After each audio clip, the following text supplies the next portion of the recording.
Sean Diddy Combs, un nom synonyme de succès, un titan de l'industrie musicale. Il a bâti un empire sur le charisme, le talent et une présence indéniable. Des rues de Harlem au sommet de la gloire mondiale, l'histoire de Diddy était celle d'une ambition réalisée. Son label, Bad Boy Records, a lancé les carrières de légendes. The Notorious B.I.G., Mary J. Blige, il n'était pas seulement un producteur, il était un faiseur de rois. Son influence s'étendait au-delà de la musique, à la mode avec sa ligne de vêtements Sean John, à la télévision avec Revolt TV et à d'innombrables autres entreprises. Diddy était inarrêtable, mais aujourd'hui, le récit a changé. L'image de l'icône est ternie. Des accusations de la plus sombre espèce ont fait surface, menaçant de démanteler tout ce qu'il a construit.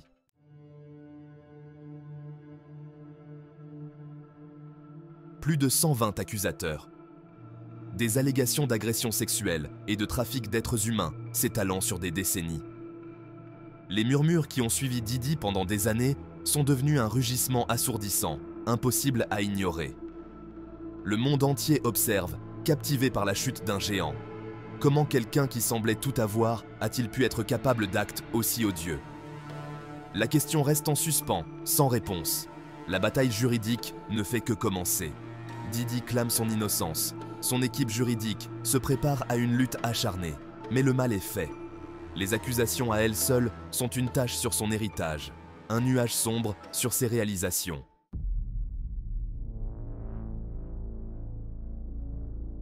Nous sommes en 2024. Une bombe secoue le monde du divertissement. Sean Diddy Combs, le magnate apparemment intouchable, est confronté à une série d'accusations qui frappent au cœur même de son image soigneusement façonnée. Cela commence par un filet d'eau, des murmures en ligne, des rumeurs dans la presse, puis la digue cède. Une avocate réputée, connue pour avoir défendu des affaires très médiatisées, s'avance avec un groupe de victimes présumées. Leurs récits sont glaçants, leurs témoignages troublants de similarité. Il ne s'agit pas seulement d'allégations d'incidents isolés. Elles brossent le tableau d'un mode de comportement, d'un abus de pouvoir systémique qui aurait duré des décennies. Les accusations remontent au début des années 1990, coïncidant avec l'ascension de Diddy vers la célébrité.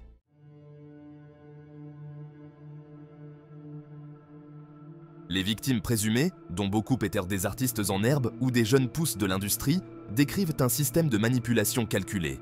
Elles étaient souvent jeunes, vulnérables et désireuses de plaire à la figure puissante qui tenait leurs rêves entre ses mains. Les fêtes dans des manoirs somptueux, souvent organisés par Diddy, deviennent le théâtre de ces agressions présumées. L'alcool coule à flot, la drogue serait présente. L'atmosphère est à l'intimidation et à la coercition, où dire non à Diddy n'était pas une option. Les détails des accusations sont crus et troublants. Agressions sexuelles, rapports sexuels forcés et menaces de sabotage de carrière, si elles osaient en parler. Les victimes présumées affirment qu'elles étaient prises au piège, réduites au silence par la peur et les répercussions potentielles que représentait le fait de défier un homme de la stature de Diddy.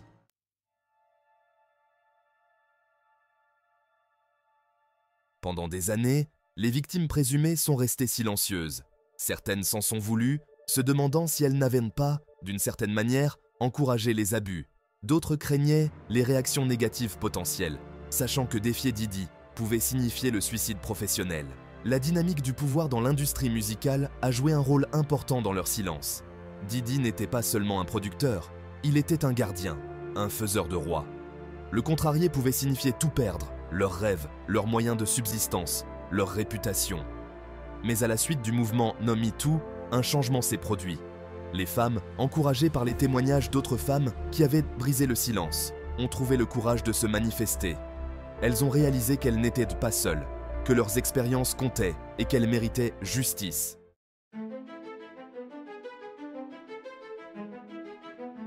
Le nombre d'accusatrices et la gravité de leurs allégations font de cette affaire un cas historique. Elles mettent en lumière le côté sombre de l'industrie du divertissement, une industrie bâtie sur l'ambition, le pouvoir et, souvent, l'exploitation. Les procédures judiciaires sont complexes, les enjeux incroyablement élevés.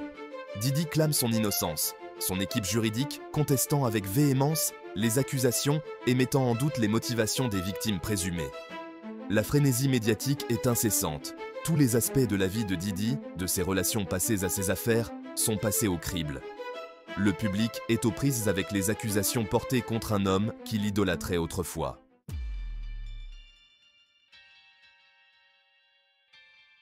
Au fur et à mesure que la bataille juridique se déroule, un sentiment d'inéluctabilité plane dans l'air.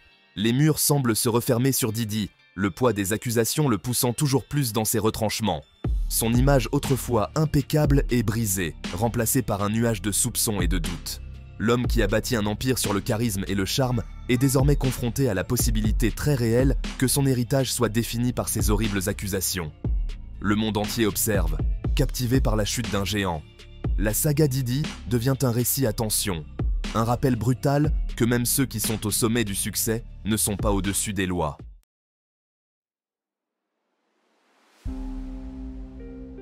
L'accusation semble avoir un dossier en béton, une montagne d'accusations, un chœur de voix uni contre un homme qui semblait autrefois invincible. Mais l'équipe juridique de Diddy, menée par la redoutable Erica Wolf, est prête à se battre bec et ongle. Wolf est connue pour son intelligence aiguë, ses tactiques implacables et sa capacité à démanteler les arguments les plus convaincants. Elle ne perd pas de temps à lancer une contre-offensive de grande envergure, remettant en question chaque aspect du dossier de l'accusation. Sa stratégie est double, discréditer les accusatrices et semer le doute sur leur motivation. Elle dresse le portrait d'une attaque coordonnée, alimentée par la cupidité et le désir de gloire. Ce ne sont pas des victimes, affirme-t-elle, mais des opportunistes qui cherchent à profiter de la fortune de Diddy.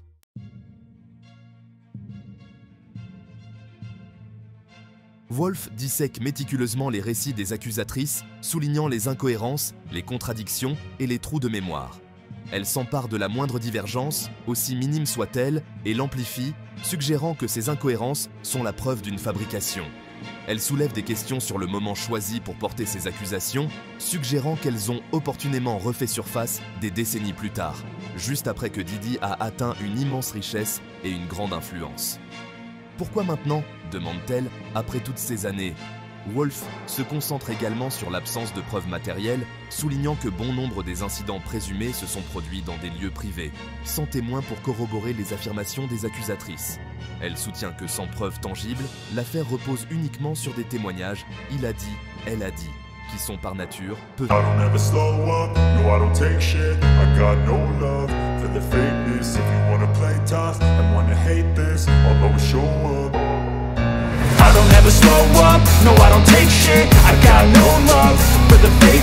you wanna play tough and wanna hate this, I'll always show up and make a statement. I don't ever slow up, no I don't take shit. I got no love for the fakeness. If you wanna play tough and wanna hate this, I'll always show up and make a statement. Everything I do so instinctive and so passionate. Every word I move so descriptive like an adjective. I got a vendetta against people who patented being negative when you should be getting after it. I got facts over tracks, this and that. Spitting slow, spitting fast. I could roast, I could gas. Think I'm okay at last, but I don't know if that can erase all the past and the...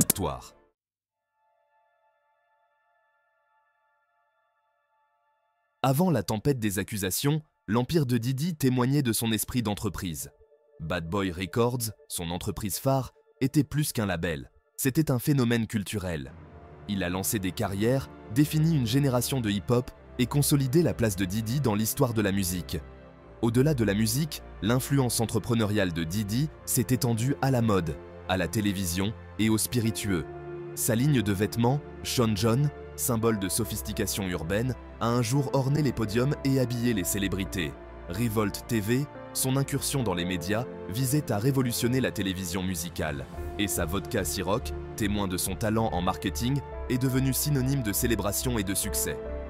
Chaque entreprise portait la marque du toucher de Midas de Diddy, sa capacité à transformer les idées en or.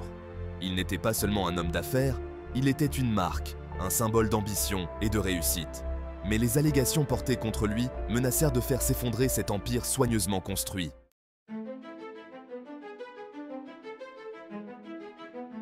Le tribunal de l'opinion publique peut être rapide et impitoyable.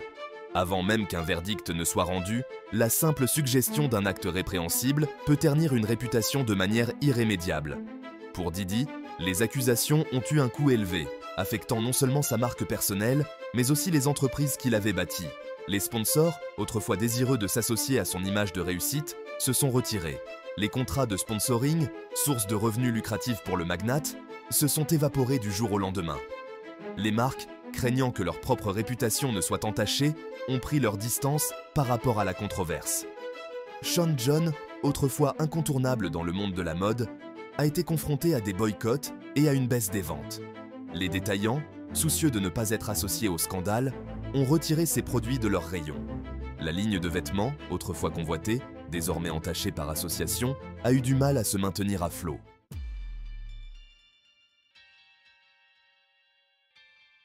Bad Boy. Records, le cœur de l'empire de Diddy, s'est retrouvé dans la ligne de mire du scandale. Le label, bâti sur un héritage de tubes et d'influences culturelles, était confronté à un avenir incertain. Les artistes signés sur le label ont été confrontés aux retombées du scandale, leur propre carrière étant liée à l'homme qui se trouvait désormais au centre de la tempête. Certains artistes, privilégiant la loyauté à d'éventuelles réactions négatives, ont soutenu Diddy, clamant leur soutien et exprimant leur croyance en son innocence. D'autres, cependant, ont pris leur distance, choisissant de se concentrer sur leur propre carrière et d'éviter d'être entraînés dans la controverse. Le label, autrefois uni, était désormais confronté à des divisions internes et à l'incertitude. L'industrie musicale, un domaine bâti sur l'image et la perception, observait la situation avec appréhension. Bad Boy, un label synonyme du nom et de l'héritage de Diddy, allait-il résister à la tempête ou allait-il s'effondrer sous le poids des allégations?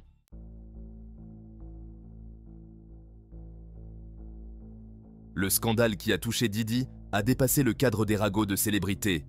Il a forcé une prise de conscience tant attendue du côté obscur de l'industrie du divertissement, une industrie bâtie sur l'ambition, le pouvoir et souvent l'exploitation. Derrière les paillettes et le glamour, les tapis rouges et les remises de prix se cachait une culture du silence, où ceux qui occupèrent des postes de pouvoir agissaient souvent en toute impunité.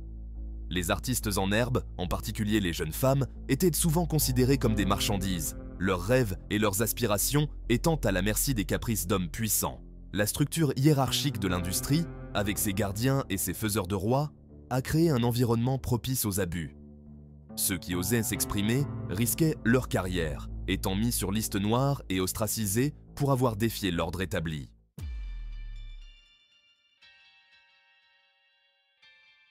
L'affaire Diddy a mis en lumière les défaillances systémiques qui ont permis à de tels comportements présumés de perdurer pendant des décennies. Elle a mis en évidence le manque de responsabilisation de l'industrie, sa tolérance à l'égard des comportements répréhensibles et sa volonté de faire passer le profit avant la sécurité et le bien-être de ses propres membres. Pendant des années, des rumeurs et des murmures ont circulé sur le comportement présumé de Diddy, mais il est resté intouchable, son pouvoir et son influence semblant impénétrables. L'industrie a fermé les yeux, protégeant les siens et réduisant au silence ceux qui osèrent parler. Le message était clair, le pouvoir protégeait ceux qui étaient au sommet, tandis que ceux qui osaient défier l'ordre établi en subissaient les conséquences. Cette culture de la complicité a permis aux prédateurs de prospérer, leurs actes étant souvent ignorés ou rejetés comme des secrets de polichinelle.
Le monde entier regarde et attend, retenant son souffle tandis que les procédures judiciaires se déroulent. Sean Diddy Combs, l'icône autrefois intouchable, est désormais confronté à la ruine potentielle de son empire et de son héritage. Les accusations portées contre lui, si elles sont avérées, révèlent un modèle de comportement prédateur s'étalant sur des décennies. Un rappel brutal que le pouvoir, la richesse et la célébrité peuvent souvent masquer une face sombre. L'accusation présente un dossier solide, fondé sur les témoignages de nombreuses accusatrices. Quel que soit le verdict, le mal est fait. L'image soigneusement travaillée de Didi est brisée, remplacée par un nuage de soupçons et de méfiance.